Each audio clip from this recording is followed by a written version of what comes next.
I want to call this hearing of the Armed Services Subcommittee on Strategic Forces to order. We are going to have our hearing today on prompt global strike, the American and foreign developments. I want to welcome our panelists and guests with us today. And is Ms. Cooper here? Martha's here. I want to welcome the ranking member's wife, Martha Cooper, for being with us today. I had a chance to travel with her recently. She's wonderful. I don't know how she puts up with Jim, but she's wonderful. But we are happy to have our witnesses with us today. We got a fine bunch, and I am happy to dispense with my opening statement if Jim wants to do the same. So we, unless you just feel compelled or something. You didn't even say roll tide, or don't stir me up. Because of the vote series, what's happening is there's a series of procedural votes that have been happening and will be happening all day, so we will probably be interrupted. So to ensure that we can get to the witnesses for their statements and questions, we'll just dispense with a reading of our opening statements and submit it for the record. With that, we have testifying for us today General C. Robert Kaler, retired former commander of Strategic Command, U.S. Strategic Command, Mr. Tom Schuber, independent consultant, and Dr. James Acton, senior associate, Carnegie Endowment. I want to thank you for your time and energy that you put into preparing for these hearings and for traveling up here on your own dime. I appreciate that. And General Kaler, if I bet you money 2 years ago that we'd be able to get you to sit in this chair again, what would the odds have been? Not good? Very high. Oh, really? Well, good. Of course. Well, we appreciate you being here.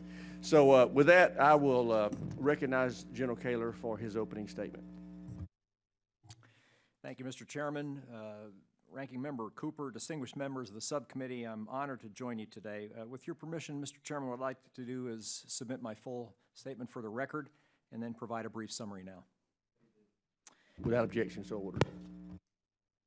This is the first time I've appeared before a congressional committee since retiring from active service in December of 2013, and I'm pleased to be here to offer my personal perspective today on the topic of conventional prompt global strike. We live in challenging times, and I continue to believe that a strong strategic deterrent composed of effective defenses, modern conventional and non-kinetic capabilities, an updated nuclear triad, and highly trained and well-led people will be needed to underwrite our national security and assure the security of our allies and partners well into the future, and can range from small arms in the hands of terrorists to nuclear weapons in the hands of hostile state leaders. The possible intersection of violent extremism and weapons of mass destruction remains a significant concern that requires constant vigilance. State and non-state actors alike can stress our intelligence capabilities and contingency plans by employing highly adaptive hybrid combinations of strategies, tactics, and capabilities, and by using the speed of information to mask their activities behind a veil of deception and ambiguity.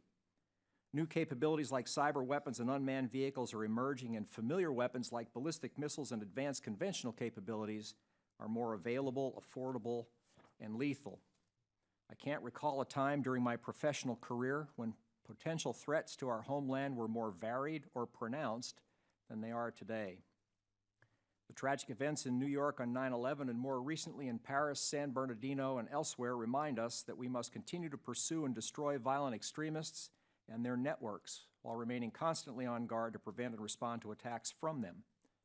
Beyond violent extremists, state adversaries are seeking to change the strategic situation in their favor by improving their ability to threaten the U.S. and allied homelands with attack by long-range conventional, cyber, and in some cases, nuclear weapons. When used in concert with capabilities designed to degrade our key operational advantages, things like space-based ISR and communications, and negate our conventional superiority, they believe a credible threat to escalate a conflict at the strategic level against our homeland will raise the risks and costs of our intervention, and to do so to unacceptable levels, thereby enabling more assertive foreign policies and aggressive actions. In my view, dealing with today's varied threats from actors with widely different capabilities and motivations requires the flexible application of a range of capabilities within strategies and plans that are tailored to specific adversaries and scenarios. Violent extremists and nation states are not the same, and we cannot deal with any of them in a one-size-fits-all manner. Deterrence strategies that are the preferred approaches to counter nation-states will likely not be effective against violent extremists where direct action is often the only recourse. Nuclear weapons may not be the most credible deterrence tool against some targets, and in some scenarios where they were once the preferred option.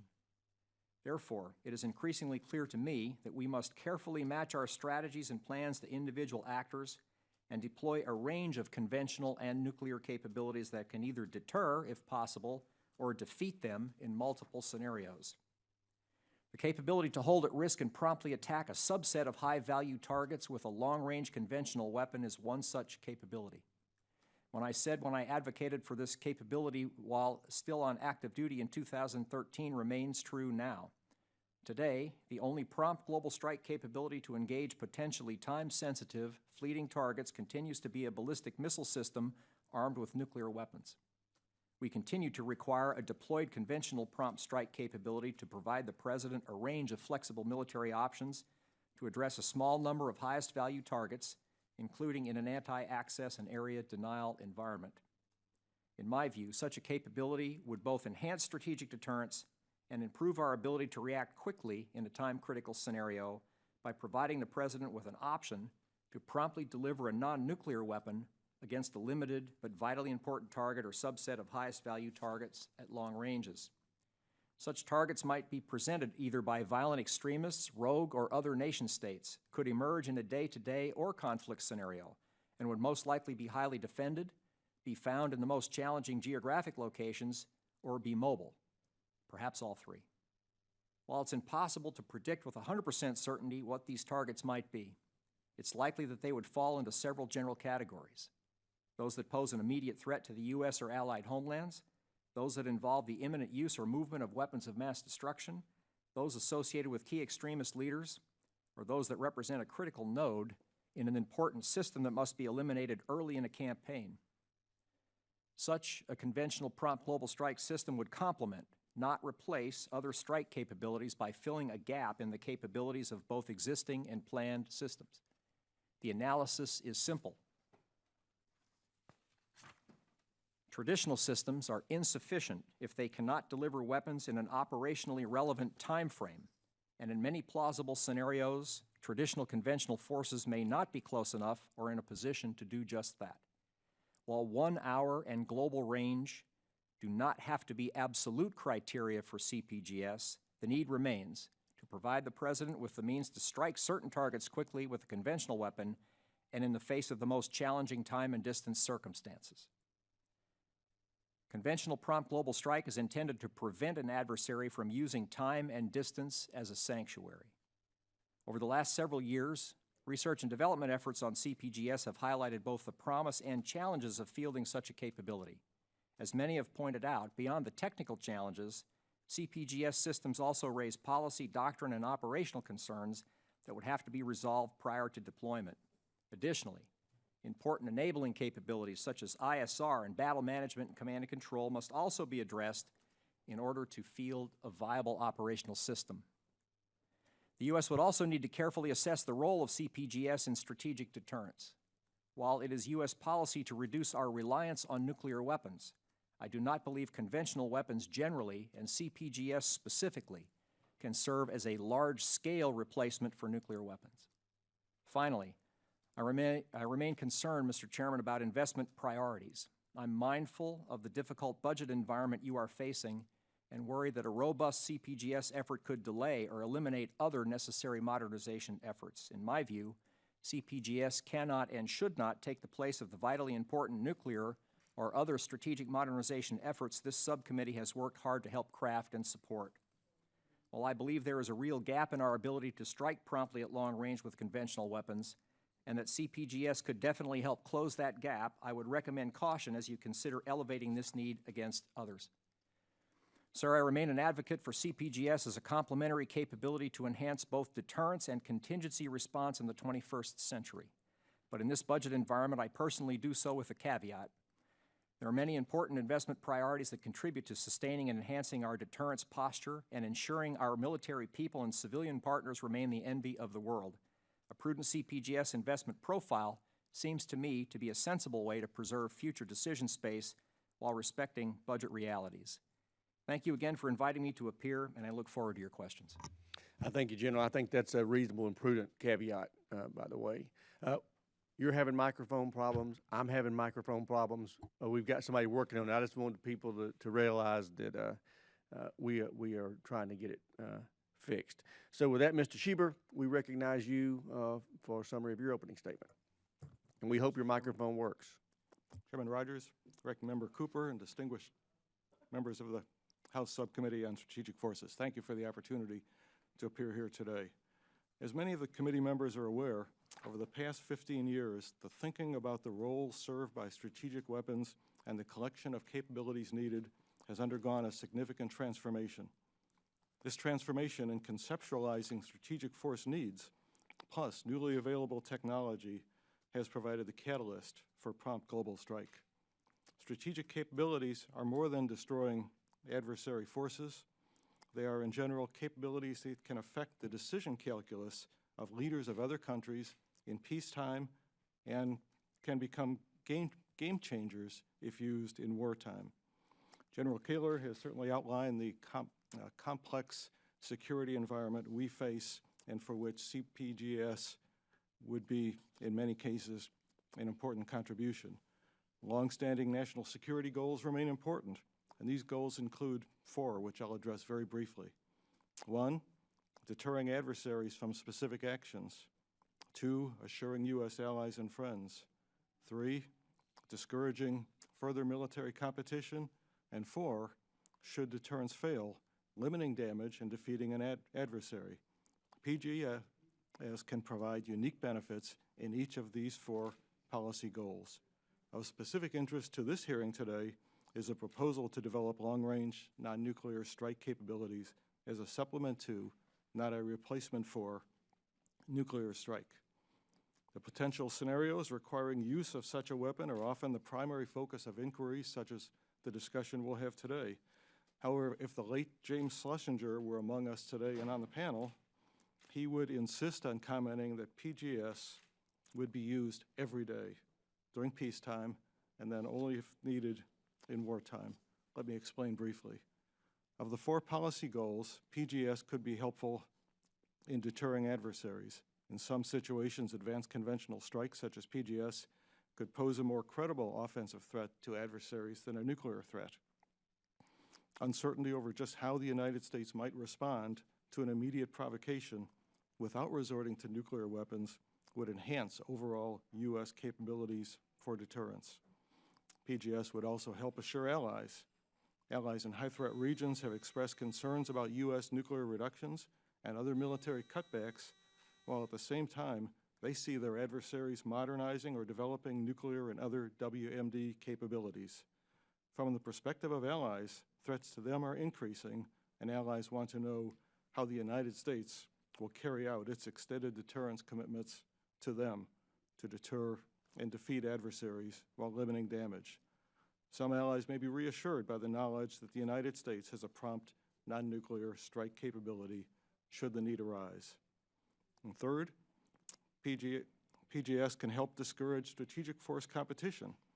Developing and deploying a global or near global precision strike capability would demonstrate to potential adversaries the technical prowess and resolve of the United States. Some potential adversaries could be dissuaded from competing militarily because of the tangible display of U.S. technical superiority as well as the cost and challenge of military competition.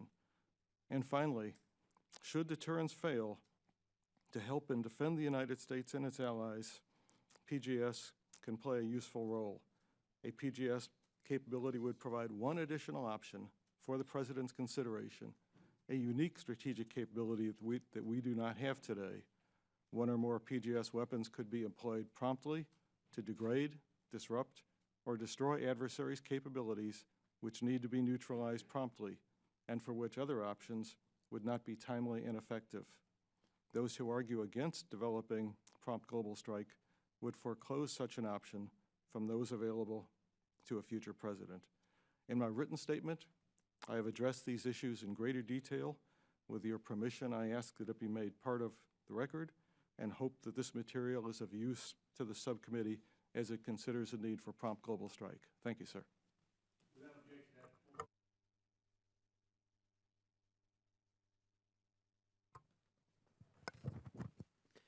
Mr. Chairman, Ranking Member Cooper, members of the committee. It's a genuine honor to testify before you today, and thank you for the opportunity. I hope I can be of help to the committee both today on this issue and in the future. With your permission, I'd like to submit my full statement for the record. While I'll focus my testimony on the U.S. Conventional Prompt Global Strike Program, I'd be very pleased to answer questions about both Russian and particularly Chinese developments in this area too. Let me emphasize from the start that I'm genuinely undecided about whether the United States should acquire CPGS weapons. The capability would unquestionably convey potential benefits, but it would also carry potential risks. Today, in my opinion, the relative magnitudes of those benefits and risks are unclear. The difficulty of reaching a definitive conclusion about whether to acquire CPGS weapons stems, in part, from technological immaturity. The underlying technology is extremely challenging, and further research and development, including flight testing, is required prior to any procurement decision. However, it also stems from what I believe are flaws in the Department of Defense's approach to CPGS development. Most importantly, the Pentagon has no official policy that sets out the specific military missions for which CPGS weapons might be acquired. The frequently repeated statement that the program's purpose is to develop high-precision conventional weapons capable of reaching targets anywhere on Earth within an hour is not only an increasingly inaccurate description of the technology that is actually being developed, but it does not speak to the specific military missions for which CPGS weapons might be acquired. Until the Department of Defense specifies these missions, there can be no yardstick against which to judge the likely effectiveness of different potential CPGS technologies. The trade-offs associated with acquiring other weapons for the same purposes also cannot be properly assessed. To compound the problem, I believe there is evidence that the Department of Defense has failed to properly consider the enabling capabilities, such as intelligence, surveillance, reconnaissance, and battle damage assessment, needed to ensure the effectiveness of CPGS weapons, as well as the full range of escalation risks. Not only do these flaws make it impossible at this time to reach a conclusion about the ultimate desirability of CPGS weapons, but they also create three real risks. They are that the United States will develop weapons that, first, are not optimized from a military perspective for the missions for which they might be employed.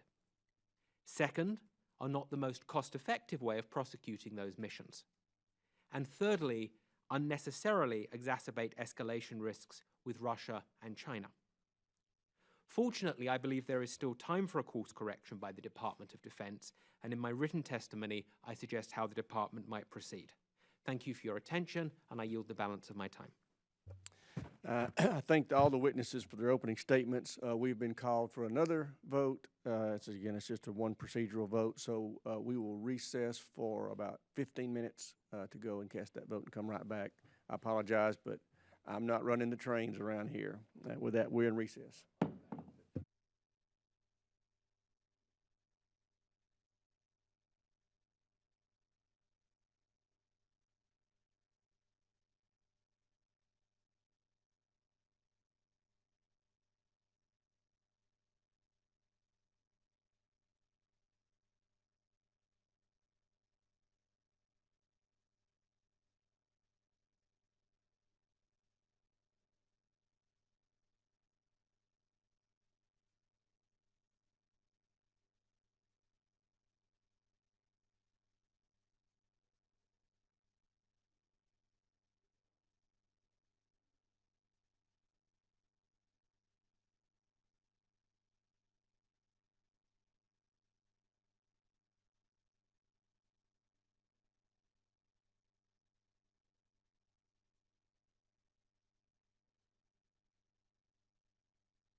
Test, test, test. Did you hear that at all?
1 2 1 2 1 2 1 2. You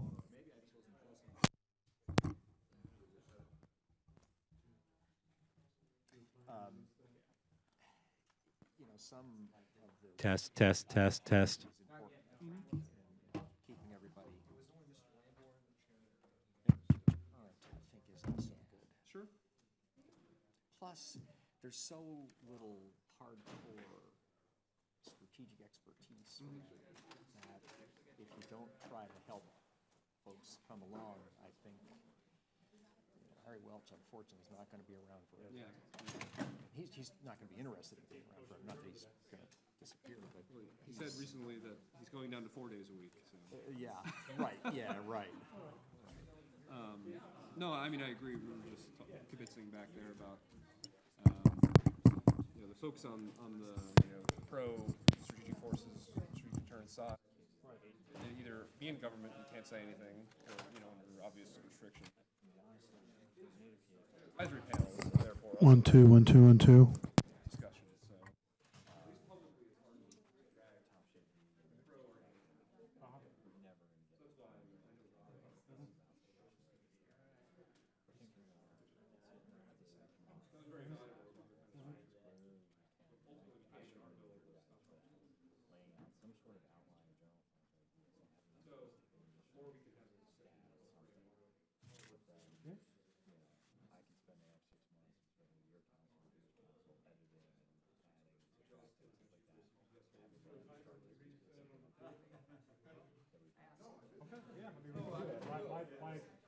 My reservation was just that when Turner grabbed me initially, I don't think that's what we're doing anyways.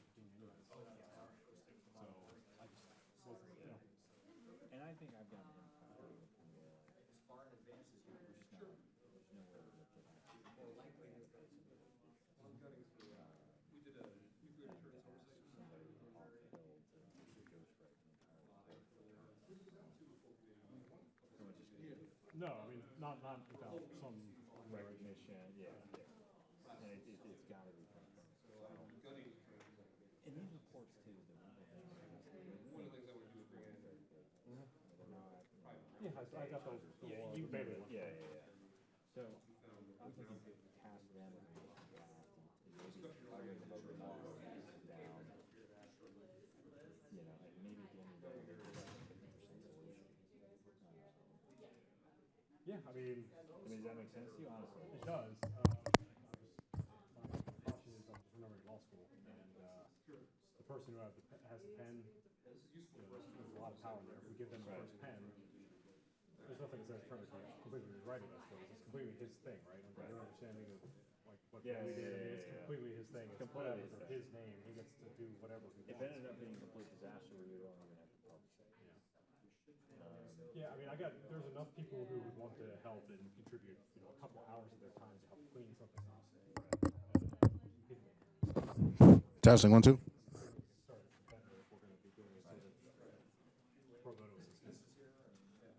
I mean, we appreciate your help. I'm happy to do whatever I can.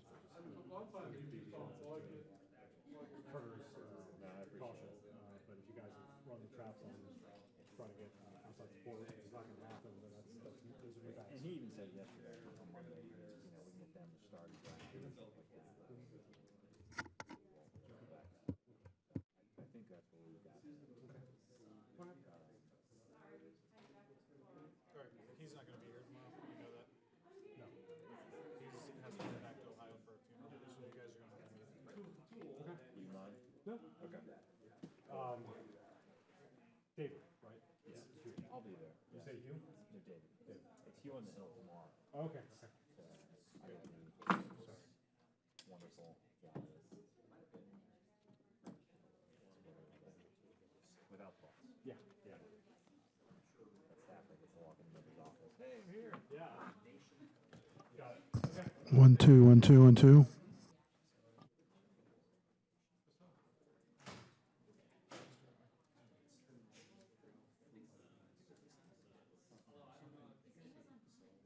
Nothing that he remarked to me. No. I think it was that over here with the microphones kicking out. No, not if there was, he didn't respond. He didn't note it to me, like, what the hell did he just say? Yeah, absolutely.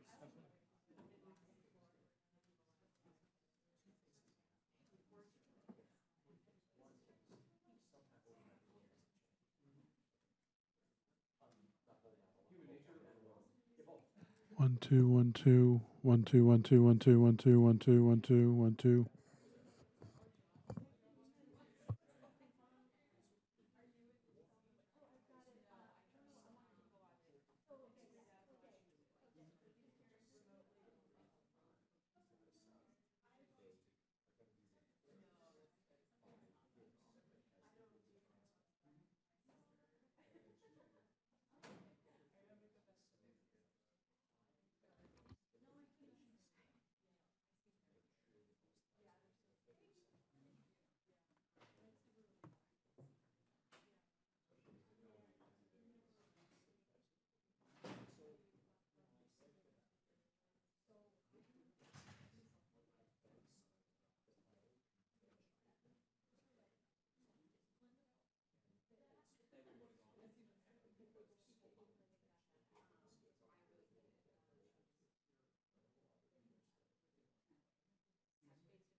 Call this hearing back to order. I don't know how this process is going to work as far as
tell me more about it if you can.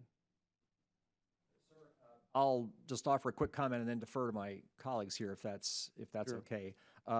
I don't have, since my retirement, I don't have in-depth knowledge of what the Chinese and the Russians are both doing. I will say this. I do believe that they are both interested in pursuing long-range, prompt, conventional strike means as part of their strategies. It's a strategy in the case of the Chinese to enhance what we call their anti-access area denial capabilities, their capabilities against ships and other conventional platforms where we have an advantage. I think in both of their cases, it's also a means for them to hold targets in our homeland and those of our allies at risk. And I think they do that strategically in order to cause us to assess the risk of our intervention in a crisis or a conflict in a different way. So I know they are pursuing those kinds of capabilities.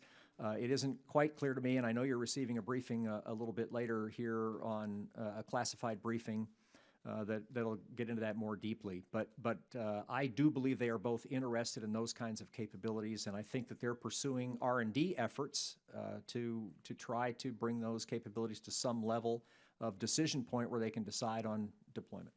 Mr. Schieber, I know you and I talked about this a little bit earlier. You want to add something to what General Kaler just offered? Yes, thank you, Mr. Chairman. Most of my research has been focused on open sources, so it's all unclassified research, what's available in the press, what the Chinese wish to have revealed to us, and as well as unclassified DoD reports. Regarding China, as General Kaler has outlined, the Chinese appear to be developing prompt nuclear and non-nuclear strike capabilities that fit with their anti-access and area denial strategies out to the second island chain. For just specifically regarding conventionally armed ballistic missiles, they have over 1,200 short-range missiles that are ballistic, the DF-11 and 15, that are deployed opposite Taiwan. They have medium-range missiles such as the DF-21 family, which includes an anti-ship version. They have a DF-16, which can target Okinawa, which we have our forces deployed there. And they are in the process, at least according to open source reports, of developing a longer range, classified as an intermediate range missile, the DF-26, which Chinese reports refer to as the Guam killer. The name's pretty self-explanatory. So if we look at what we know of the Chinese strategy to dominate the Western Pacific and deny the United States access to that area, these capabilities look like they are pretty well designed to help them with that strategy. And as far as we know, at least at the unclassified level, those missiles have the capability to be either nuclear or conventionally armed. Great. My final question before I turn it over to the ranking member is for General Kaler. You and I have talked about this before, but I wanted to visit the subject. The disarmament advocates believe that we should get rid of one leg of the triad, and they say we don't need the ICBMs anymore, so we shouldn't pursue the ground-based strategic deterrent program, or that we don't need air-launched cruise missiles, so we shouldn't pursue the long-range standoff weapon. In fact, these people say that these systems are dangerous and destabilizing. What are your thoughts about the suggestions that we hear from these advocates? Mr. Chairman, I remain a supporter of the triad, and I remain a supporter because I think the triad does some very important things for us. Number one, it gives to any president a range of options. It's very difficult, I think, post-Cold War to envision the scenarios we're going to find ourselves in the future. We typically get that wrong, as a matter of fact. And so I think that one thing the triad does for us is it gives us a range of options to present to any president to deal with a crisis or a conflict. The second thing it does is it provides insurmountable problems for an adversary. Either attack problems to try to eliminate our forces, or defense problems. And it forces them to invest in all kinds of ways that when you start to eliminate legs of the triad, I think they don't have to invest any longer. By the way, I think it diminishes our deterrent value as well. The third thing it does, the triad does, is it provides the United States with a hedge against technical failure, or a hedge against geopolitical change. Again, it's an uncertain world. And if we had, for example, let's say we decided to do away with the ICBM leg of the triad. I am a fan of the Ballistic Missile Submarine Force.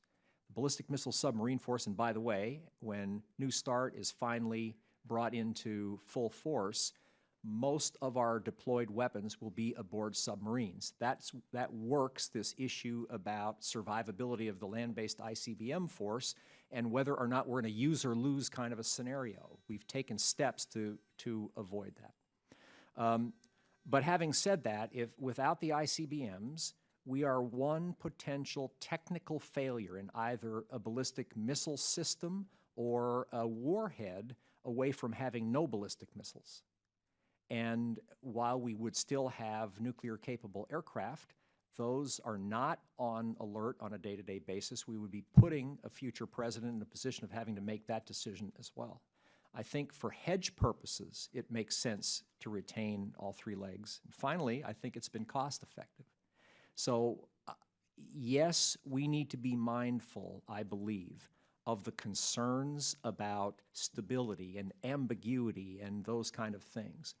But I believe that the concerns that have been raised about ICBMs, that they're on a hair trigger, that because of use or lose, I believe you have to remember that there's one finger on the trigger, and that finger belongs to the president and only the president.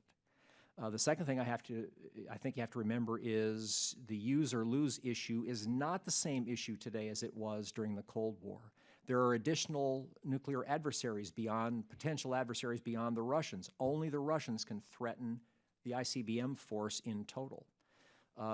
So I think the use or lose problem looks different today, and I think that the world situation puts a different light on that as well. Finally, the idea about unauthorized or accidental launch, I think for ICBMs, there are layers of safeguards. And while, yes, it's important for us to continue to focus on that and make sure that we constantly get better in that regard, I believe that we work that problem pretty well. Cruise missiles, cruise missiles have proven their value, at least from my perspective, and certainly my last job's perspective. They prove their value both in deterrence value, that you can arm a bomber, whether that bomber's penetrating in the case of LRSB in the future, or whether it's standoff. What you're doing is you are increasing the effectiveness of the bomber.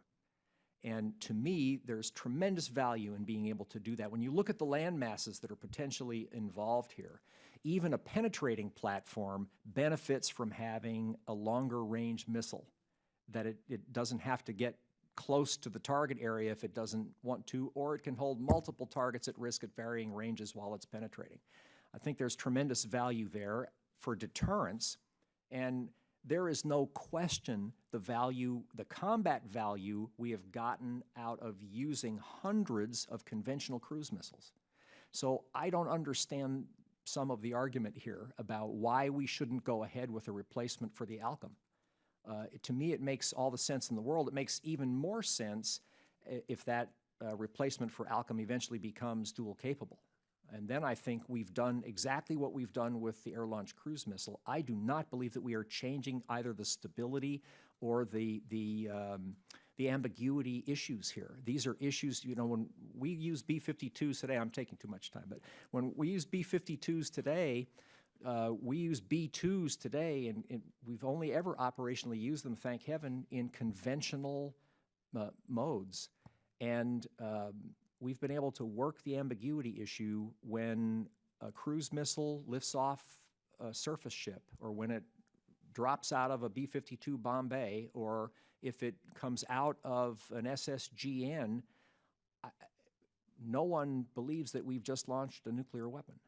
Now, we need to be careful with that. I agree that that's an issue that we have to be mindful of and continue to work to reduce that risk and continue to reduce the risk as much as we possibly can. But I do not believe that we are changing the game here with LRSO. I think what we are doing is continuing our both our deterrence and our conventional warfighting capability. Great. I thank you. The Chair, I recognize the ranking member for any questions he may have. Thank you, Mr. Chairman. I'm most interested in that netherworld between nuclear and conventional.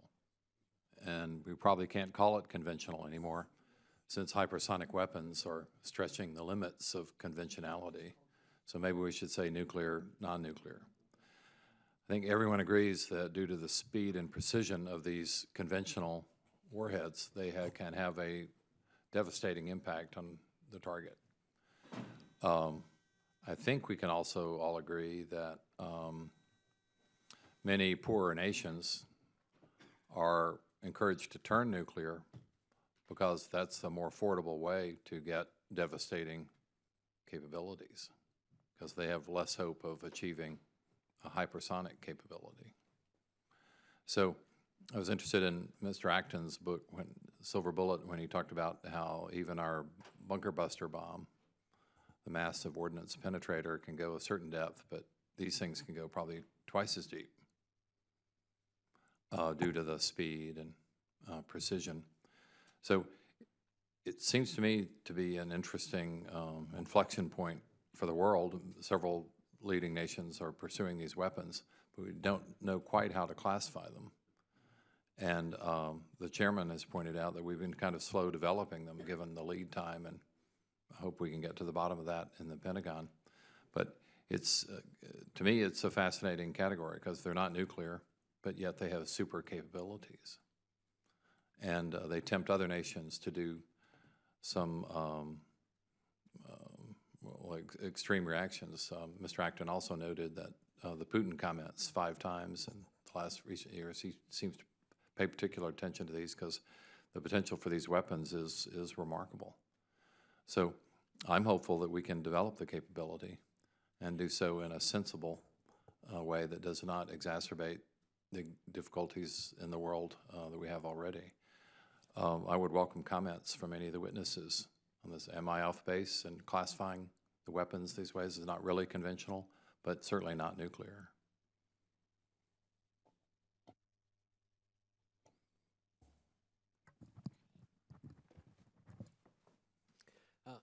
Thank you, Mr. Cooper. And these are certainly weapons that have significantly greater potential to destroy certain kinds of targets than existing conventional weapons. Unclassified figures put the depth that the massive ordnance penetrator can go to at about 20 meters of reinforced concrete. My calculations suggest that hypersonic weapons might be able to go to 40 meters. With nuclear weapons, you're talking about weapons that can potentially destroy targets at hundreds of meters in hard rock. So there's still, as you absolutely rightly point out, quite a big difference there between even these penetrating weapons and nuclear weapons. I think one of the important questions that this raises, and this is a question it's impossible to answer at the unclassified level, but is how many additional targets are there that are out of the reach of existing conventional weapons but would be in the reach of hypersonic weapons? I just don't know the answer to that question, but that's, I think, the type of thing that needs to be considered at the classified level in, as you say, sir, thinking about how to do this sensibly. I would just raise a couple of points about some of the escalation risks involved with these weapons. So much of the debate so far has been swallowed up by the so-called problem of warhead ambiguity. Which, when the administration of President George W. Bush had a plan to take nuclear warheads off some Trident missiles and replace them with conventional warheads, Congress was concerned that an observing state, most likely Russia, would see the launch of one of those weapons and misinterpret a conventional for a nuclear weapon. I think we've placed far too much emphasis on the warhead ambiguity problem. There are other escalation risks with conventional prompt global strike weapons that I think haven't had adequate attention. So to give you one, the Department of Defense is interested in these boost glide weapons precisely because they don't fly in ballistic trajectories. And so DoD argues that an observing state could tell this was non-nuclear because it was in a different trajectory. And I think that's exactly right. However, these weapons are also highly maneuverable. And if one fires them, say, in the direction of Iran, Russia might not know whether that weapon was heading for Russia or Iran. Or if one fired them at North Korea, then Russia would not, Russia or China for that matter, might not know whether the target was Russia or China. This is what's termed destination ambiguity. So there are real trade-offs here in terms of risk reduction. In technologies that exacerbate one risk can reduce another. These escalation risks are a risk to be considered. I don't necessarily argue that they're by any means the only factor that needs to be considered. But from everything I've seen, DoD is very largely focused on the warhead ambiguity problem and hasn't given adequate attention to those other kinds of risks. How would you classify a weapon that had in its glide phase only 48%? Because that seems to be a pretty arbitrary distinction between 50% glide phase.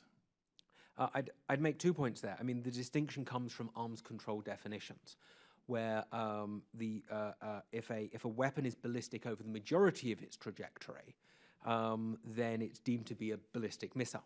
And that, I think, is unquestionably the correct interpretation of the existing arms control treaties we have.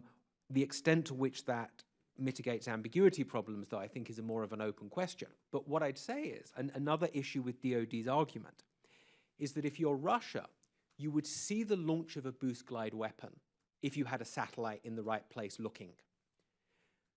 You wouldn't then see a weapon flying in a non-ballistic trajectory.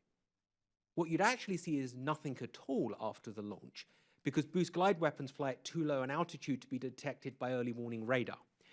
So DoD's argument is that Russia could see that the weapon was flying in a non-ballistic trajectory, whereas in fact I think Russia would see nothing at all after the launch.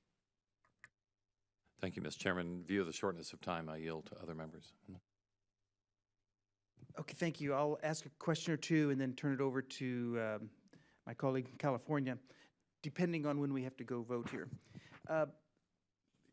General Kaler, there is a letter that I saw that one of the senators is circulating, urging the administration to stop any thought about developing a nuclear-tipped air-launched cruise missile. And I know that that's not the subject of our conversation here today, but it is related.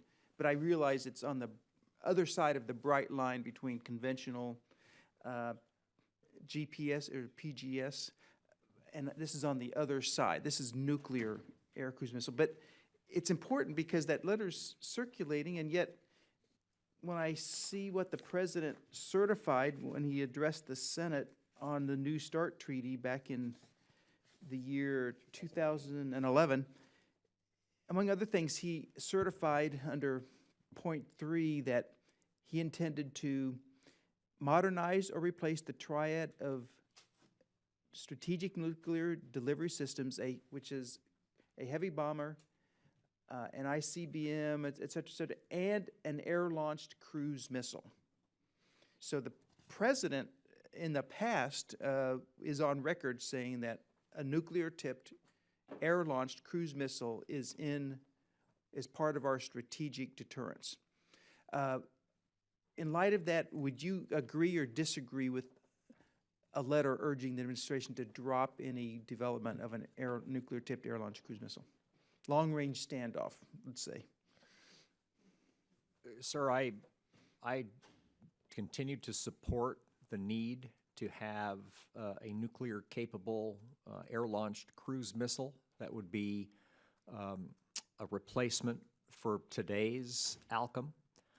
As I mentioned to the chairman, I think there's great deterrent value. It not only provides the ability to stand off with a bomber, depending on the scenario here, but it also allows the bomber to penetrate and still extend the range and effectiveness of the bomber, the penetrating bomber. So I think it still provides us with deterrent value, and as I also mentioned, I think we have seen in combat the value of a dual-capable cruise missile, a cruise missile that can also be used in a conventional sense. The letter, I have seen the letter that you're mentioning. The issues that are raised, or number of issues that are raised, some of those are ambiguity issues. I know that there have been some op-eds and other things written that I've read here over the last several months about raising the ambiguity concern. And again, while I believe that you always have to be mindful of those concerns, I think those are workable, and we have worked those with the cruise missiles that we have today, and the bombers as well. That I don't think those are insurmountable issues. I do think that the value we get out of an air-launched cruise missile and a gravity weapon also is greater than the risks that are raised here, because specifically, I believe that those risks are all either have been worked or are workable.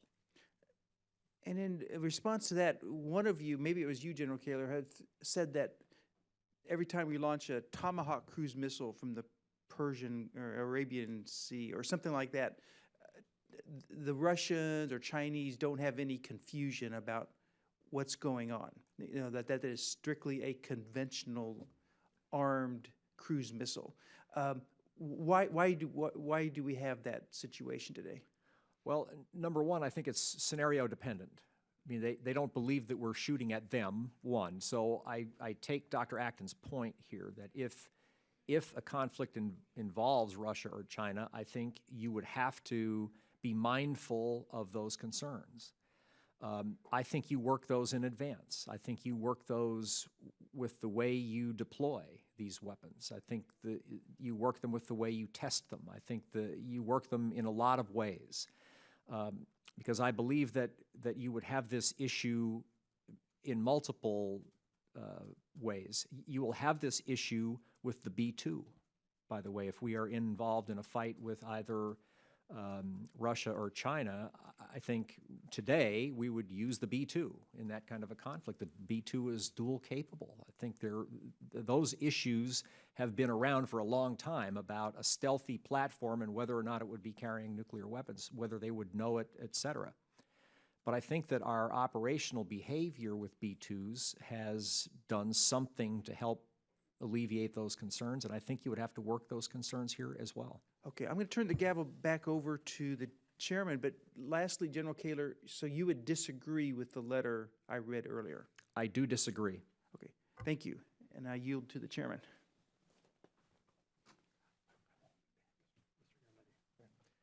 Great. The chair now recognizes the gentleman from California, Mr. Garamendi, for any questions he may have. Thank you, Mr. Chairman. I noticed the bell rang, and I decided that I didn't want to prove that Pavlov was quite right about ringing bells and dogs salivating. So I would think this is probably far more important than voting on another motion to adjourn. So let me go ahead and have at this.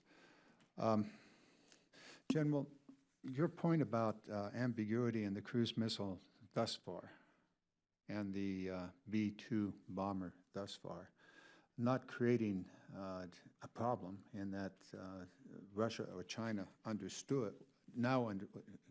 previously understood that it wasn't coming at them. But we've not been involved in a conflict with either of those two countries.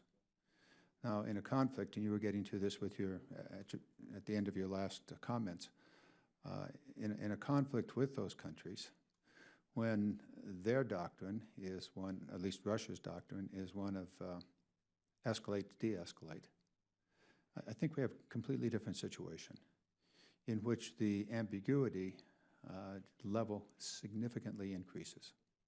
So if we're launching a cruise missile, as was just discussed a moment ago, from the Persian Gulf to, I don't know, someplace in Iraq, or Russia's launching a cruise missile from Caspian Sea into Syria, we understood what was going on. We were not engaged in a war with Russia. So I think we got a very, very different situation, and I think it's Mr. Perry's letter, former Secretary Perry's letter, that's being discussed here. And the question of ambiguity really arises to its highest state of uncertainty in a conflict with a nuclear country, such as Russia or China. So I'll just make that comment to come back at what you were saying. I think ambiguity can be a very, very serious problem under those circumstances. And hopefully we'll never find ourselves under those circumstances, but that is why we have the triad, is it not? It's not to deal with Iraq or Syria. Dr. Acton, in what way might the CPGS undermine strategic stability, and what should we do to mitigate this risk?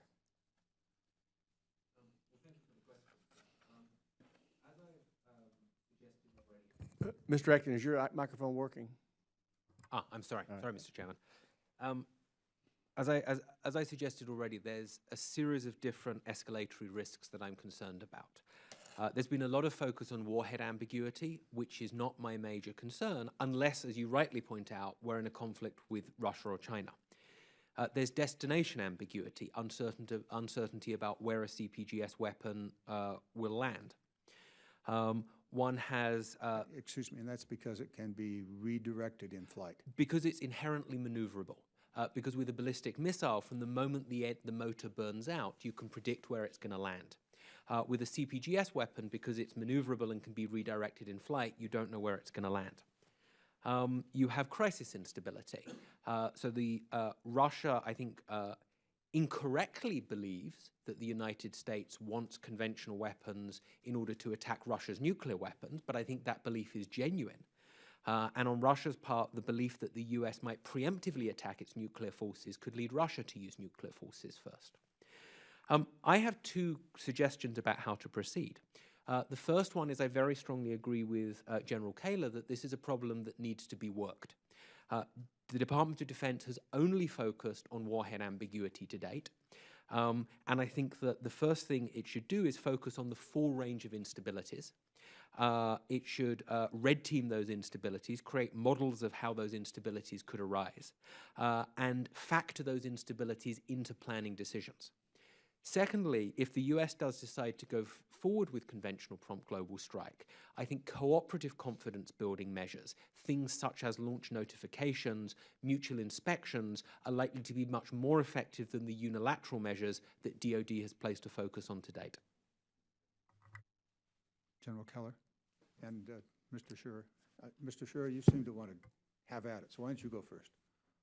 No, thank you. The issue of strategic stability is certainly a serious issue. I think I'm the only one old enough in this room to remember the debate in the 80s that went on at the time when all of our cruise missiles were nuclear armed, and the consideration was in developing a conventionally armed missile for just that reason. Today, if we saw cruise missiles launched in most situations was, as you pointed out, people would assumed that they're conventional in nature because those are how the weapons have been used. We have demonstrated them, informed people, and so they're aware. It's a whole different context, and so I think it's instructive to see how the world views changed as the arsenal changed and other countries were made aware of it.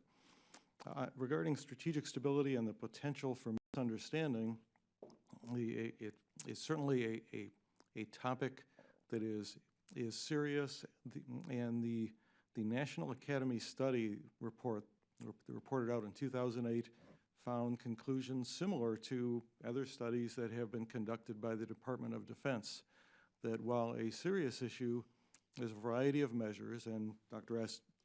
Acton mentioned confidence-building measures, which I wholly agree with, of briefing the Russians and the Chinese as to what we're doing, having hotlines available. We have a variety of hotlines already available, so if questions arise, the phone communication can be prompt and straightforward and clear up any uncertainty.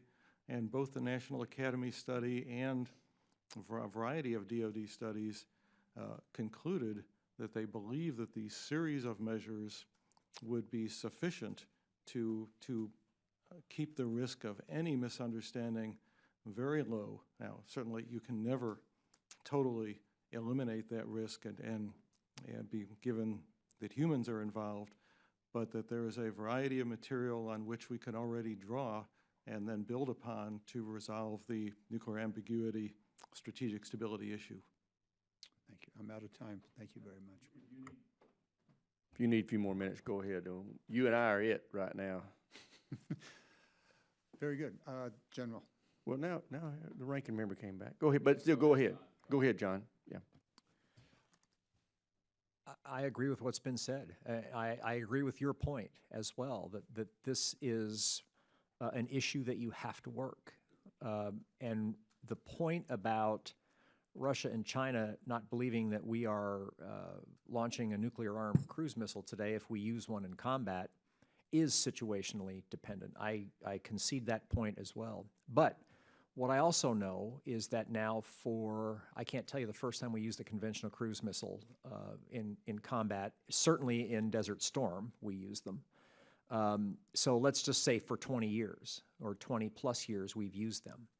What that does is it changes the situation in these other more dire scenarios where I don't believe that Russia, Chinese, or American leaders would knee-jerk a reaction in a conflict that was at that kind of a level. So having said that, again, I go back to, I think you have to work this issue, and you have to be mindful of it, and I think it has to shape your behavior in a given scenario as well. So I'm agreeing, and by the way, I have tremendous respect for Dr. Perry, and when Dr. Perry says we ought to be concerned about something, I would agree with that. We ought to be concerned about it, but I do think it's workable. Yeah, I'll just take just another, maybe a minute here. The principal problem that I perceive here is that we're developing weapons that are by their nature very, very difficult to observe, very stealthy, and extremely dangerous in that they can carry nuclear weapons or very dangerous conventional weapons, as we're discussing here. And an adversary, given the uncertainty, the hair trigger becomes much more finely tuned. And that's a concern, particularly given the Russian doctrine at the moment, which may change in the future.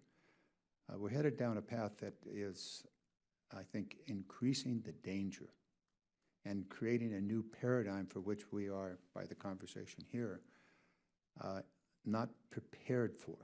The previous paradigm was one in which we spent 30, 40, almost 50 years developing an understanding and a communication process. The new weapons, however, by their nature, will require a different paradigm, which we do not presently have. Could we develop it? If I recall the height of the Cold War, we were very lucky.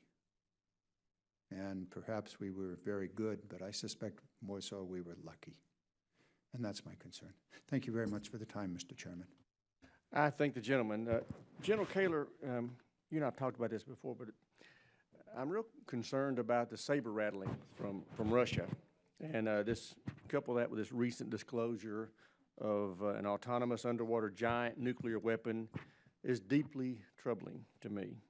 And this weapon, according to Russia, would provide a new capability that, quote, the important components of the adversary's economy in coastal areas and inflicting unacceptable damage to the country's territory by creating areas of wide radioactive contamination that would be unsustainable for military, economic, or other activities for long periods of time, close quote.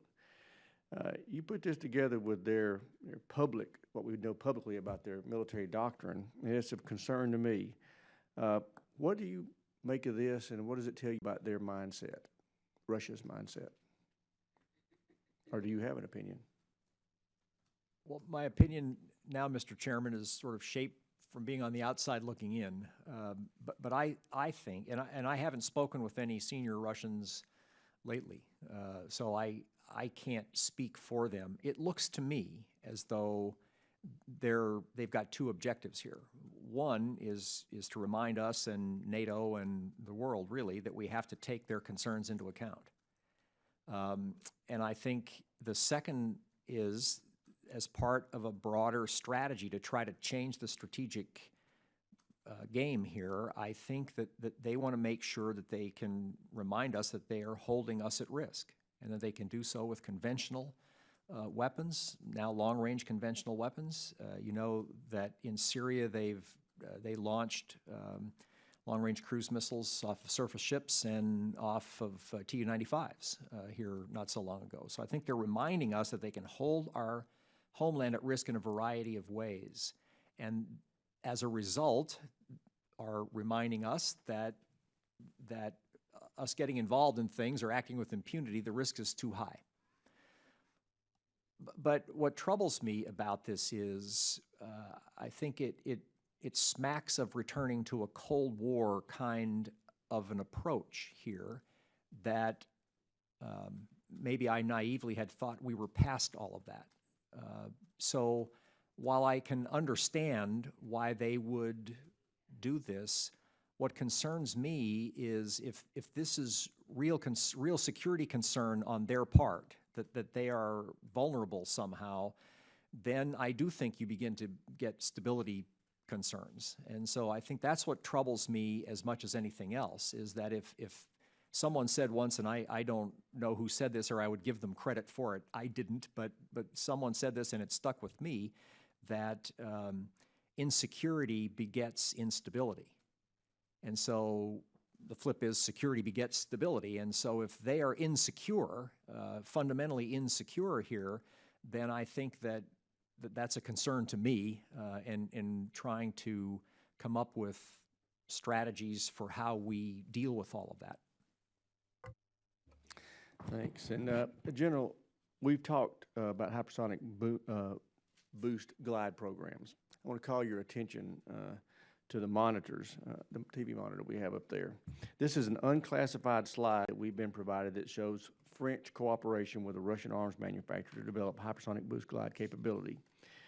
If you were still at Stratcom, what would you be urging the Department of Defense and the Department of State to say to our French allies about their cooperation with Russia to develop what could be a new nuclear weapon delivery system?